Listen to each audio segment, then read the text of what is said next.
Art gives me an opportunity to show what's going on in my mind, I guess. I have a very crazy, complex mind, and sometimes I don't have the energy to show people that or the words to tell people, so I just draw. It's just been a great source of joy for all of us to watch her talent and just to see her have an activity that she enjoys. She's quite gifted. I was diagnosed with muscular dystrophy when I was 9 years old. Basically, when you work out, your muscle tissue will break and grow back stronger. Mine would just break. Slowly losing the ability to walk, but mainly the ability to raise my arm and open stuff, such as doors or refrigerator, and picking up things off the floor is an extremely difficult task. I about can't even eat it all as soon as I die. I started to go to the hospital, and I was afraid to sleep at night. Basically, the diabetes was stealing everything from me. It stole my security. If my husband was out of town, my mom was calling me in the middle of the night, or my friends were calling me to make sure that I got up and tested my blood sugar so that I was going to make it through the night. It was really difficult at work and just out in public. I didn't want her to go anywhere alone because you just never know if it's going to be low. When Eric was about 5 years old, he started to do therapeutic horseback riding. And one thing that we really noticed was when he was around the horses, and we didn't have pets at the time, when he was around horses, we saw a decrease in his repetitive speech, or talking about things that just didn't make sense to other people. He would talk about the animals, and he was very focused on the animals. One thing we noticed is we were having to say, no, don't stop a whole lot to Eric. Don't do that. Stop doing that. Come back here. Don't go there. And no kid really wants to hear that much negativity, day in and day out. And Eric's disability is hidden. Actually had an accident in 1981. I was with my uncles and stuff, and we were helping them bale hay. And I had crawled up into the barn hay loft, and I was just adjusting hay bales, and what I didn't know was actually there was a yellow jacket's nest at the top of the barn, and I disturbed that, knocked it over accidentally. The old fight or flight kicked in, so I decided to get out of there real fast, and when I did, I tripped on a baler twine and fell 25 feet off a barn hay loft and fell head first and landed on concrete and boards and broke the 5th and 6th vertebrae in my neck. At that particular time, I learned that, anything can happen any day, any time, and you don't take life for granted.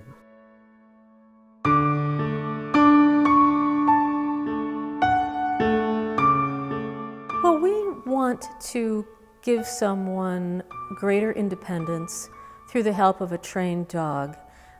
Not only do they gain the independence, let's say being able to pick up things that they drop or being able to open doors so that they can go more places, but they also gain a new best friend. He's more than just a friend, he's a partner.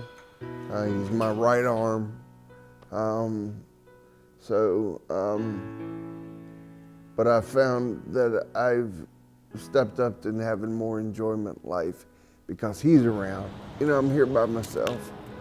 I said, what if I dropped a phone, I can't pick it up, or there's an emergency situation where I've fallen over, can't reach the phone, whatever. I said, I actually need somebody here to help me. Get it. Now that I've gotten Cole, he's become a part of our family. I really don't have a worry of being here by myself. I've been doing artwork for well over 25 years. I mainly got started in artwork because I was very young, got very depressed, suicidal at one particular time. Really couldn't be involved in a lot of sporting activities that I was used to at one particular time. So I I slowly developed my craft over a lot of years. If I drop a pencil on the floor and forget about it, you know, I'm not there right now, he'll come in and mosey around, and if he sees a pencil on the floor, he's picking it up and giving it to me. It's like, here, you dropped this. I figured it would be Bruce's dog, and that, you know, yes, I'm there on Bruce's hands to feed him or whatever, to do the physical things that Bruce can't do, but I didn't really anticipate that I would grow to love this dog the way that I do.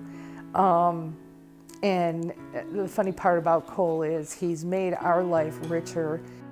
It makes him more confident and more independent, and Cole does, and he has lifted his spirit. And with having Cole, there's a whole difference, and life is lighter. It's a lot lighter.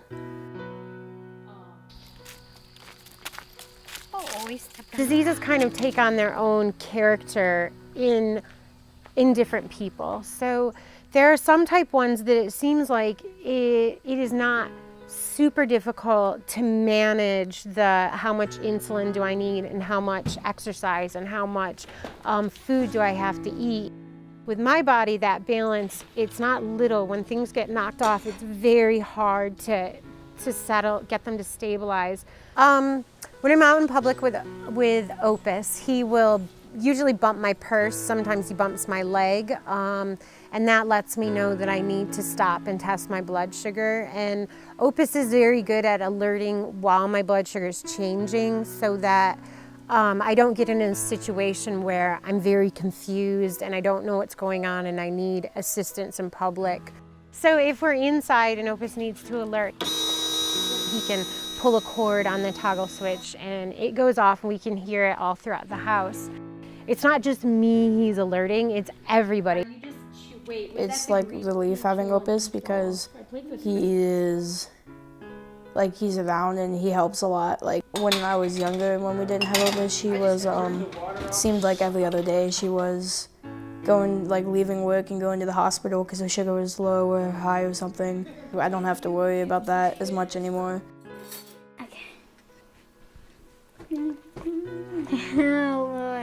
And because Eric's disability is hidden, and so people who might not know him may see some of his behaviors or awkward speech and think, well, that kid's different, or that kid's weird or awkward, but then they see the dog there and they're less quick to judge, but very quick to ask questions that are helpful.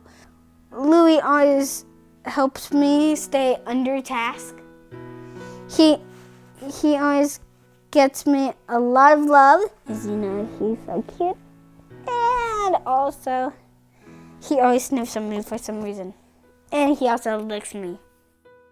But Louis still has a very calming presence for Eric. When Eric is upset or having some challenges with anxiety, Louis is right there at his side and licking him and leaning against him. And, that's so cute. And putting some physical pressure on him.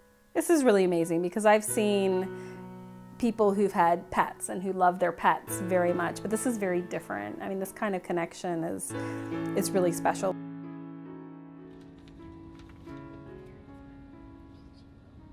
Freshman year to junior year, I had a lot of difficulty opening the handicap doors because my shoulder strength was very wishy-washy and going away. If I dropped my pencil in a hallway, I wasn't comfortable enough to ask someone to get it, so normally I would just lose a pencil, wouldn't be able to pick it back up. And mainly just having that awkward social barrier of someone being in a wheelchair and being scared of that and not knowing how to approach them. And I think that's what Gonzo has helped me with the most, is people socially accepting me and being able to talk to me. Since I have gotten Gonzo, when I drop pencils on the floor at school now, he can pick them up and give them to me, so I don't have to go buy millions of packs to get through a school year. The classroom doors, he was able to jump up and use his paws to press down and open, and it was always a fun entrance because everyone was like, well, who's at the door that's thumping? And Gonzo would come in like, it was me. But also the handicap door coming into school I noticed that I got in a lot easier and came in confident because I had someone to help me open the door. I just feel like he gives her strength she wouldn't ordinarily have. It gave her a renewed sense of independence, just knowing that he was there. And plus, you know, Gonzo is not judgmental like many kids can be, and he loves her no matter what. Just knowing that is huge. With Gonzo, I have lost the helplessness feeling, especially when I'm home alone for amounts of time.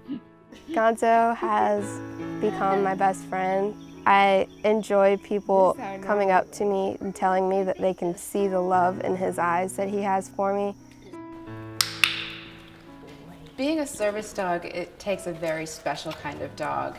It not only takes a dog that has the ability to learn the skills, which a lot of them can do, but it also takes a temperament that is suitable to being out in public, which is a hard worker. They have to have a lot of confidence, and we have to suss out which dogs it is a really good fit to be a service dog and which ones are good dogs, but it's just not in their future. The job of the puppy raiser is to build foundational behaviors in the dog, to teach them how to behave in public, and it all feeds into their advanced training work. At the culmination of the 2 years of the dog's training, they reach the goal of being matched with the client that they will be working with for the rest of their life. And that is one of the most rewarding parts of this job, is seeing that final product and how individual each pair and each relationship can be. We have a graduation ceremony every year for the dogs that have been placed in the last 12 months, so I get to see them all at graduation time. It's a very proud feeling to see your dog at work. One of the things that's really gratifying is to see the relationship develop between the client and the dog. You see the dog respond, and that is a wonderful, wonderful feeling, because we want these dogs to be happy. Right now, we are able to finish training 8 or 9 dogs a year. Our goal is to be able to train 15 to 20 dogs a year. We want more people on our waiting list to get their dogs sooner rather than waiting for 2 years. These are people who have a real need, and we've got the skill and the ability. What we need is more resources, more volunteers, more puppy raisers. And we hope that the people in Virginia and in our communities will pitch in and help us realize this dream.